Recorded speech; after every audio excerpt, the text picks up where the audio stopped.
Hey everyone, I'm C. Andrew Nelson, founder of Aquatasy. Everyone who has been in this hobby for any length of time has a tale to tell about something going horribly wrong with their tanks. It could be equipment malfunction, or messed up water conditions, or fish incompatibility, or power outages, or leaky tanks, or what have you.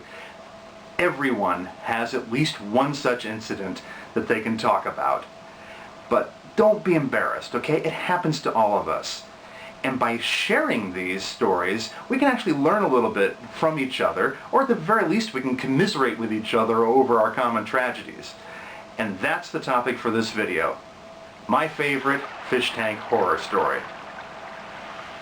Okay, like I said, we all have a tale of woe to tell about our fish tanks. I've got more of them than I care to mention right now, but I'm going to pick one that I think is actually kind of amusing, funny maybe, or at least interesting, or entertaining. I'm not going to talk about, the stories of fish that have died that I've accidentally killed or something. We've all killed some fish. Don't lie. You know you've killed some fish. If you've been in the hobby long enough, it happens. Don't beat yourself up over it. We all learn. Hopefully you'll learn better than I did over the years. But the tale I'm going to tell now goes back to about 1999. You may or may not know that I am a visual effects artist and animator and performer. And this was back in 1999. I was working at Industrial Light and Magic as a visual effects artist there. And we were working on Star Wars Episode 1, The Phantom Menace. And I was working on the crew for visual effects supervisor Dennis Murin on the Gungan ground battle, the battle between the Gungans and the battle droids. And we had just massive landscapes that we were creating for this, and the huge battle scenes and everything. Big undertaking. So this would be in the spring of 1999. We're trying to get the project all tied up and ready to be released.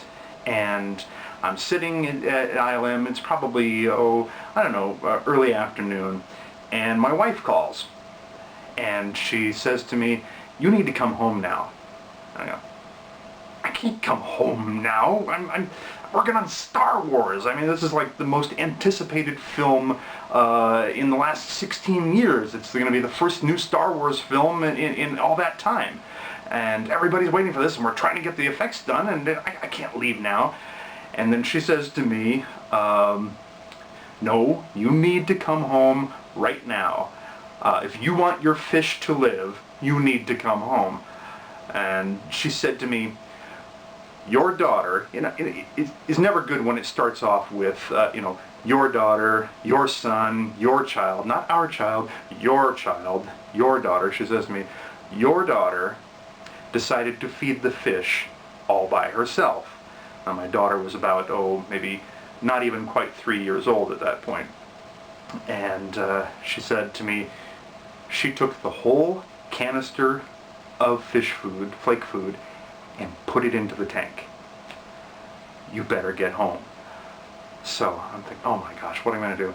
Talk to my supervisor. I tell him the story. After he stops laughing, he says to me, "Go on, go. Just come in, stay late tomorrow, come in early, stay late tomorrow, whatever."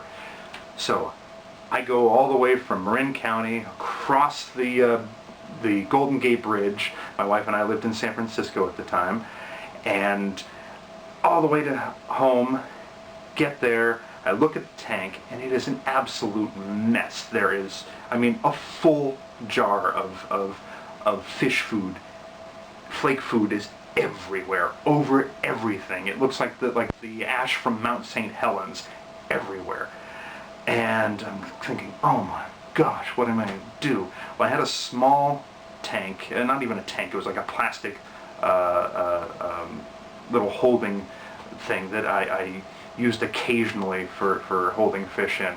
And I fished the fish out of there, got a net and got them out of there, put them in this little temporary tank.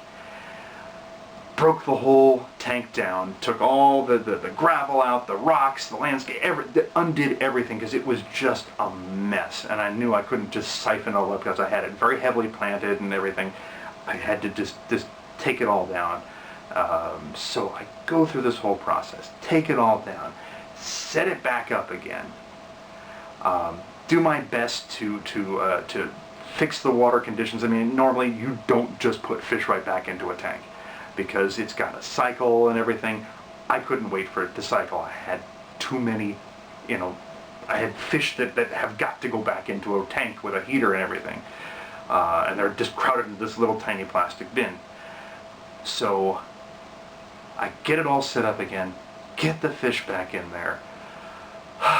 This is like hours later. The whole time, my little daughter's watching me, watching everything, very quietly. I sit down and I talk with her after it's done, and I explain to her very carefully that you can't do this. You don't feed the fish without mommy or daddy helping you. Okay? You've got to have help, and you can't feed them that much. So I go over this with her very carefully, and I ask her, do you understand? And she says, yes, I understand. I said, no, do you really understand? She says she understands. Fine. So I'm sitting there and I'm exhausted now, fretting over my job, fretting over the shots that are waiting for me to finish for this film that everybody on earth is waiting for. I'm, just exhausted now. And I'm looking at the tank, and my daughter's staring at the tank. And she looks at the fish, and she says, Daddy, they look hungry. We should feed them. Okay, that's my horror story. Okay, I've got plenty of other ones that involve dead fish. All the fish survived, including one that I've got in here right now, a clown pleco that is I've had for 26 years now. My daughter is now no longer, of course, 3. She's 16. She's very responsible, but that was her one moment where she just kind of pushed things to the limit. What are your tales? What kind of tales do you have about it? We all have a tale, so post a video response. Let me know, or put some comments down below here. I'd love to hear about it, okay? If you like what you're seeing here, please subscribe, please comment. If you have any interest whatsoever in visual effects and animation, or the business of visual effects and animation, you can check out my other channel here, which is Teaching Spot, or you can go to teachingspot.com. Or if you want to find out more about me as a visual effects artist and animator, or as a performer, you can check out my other channel here on YouTube, which is C. Andrew Nelson, or you can go to candrewnelson.com. Thank you for watching. I'll catch you next time.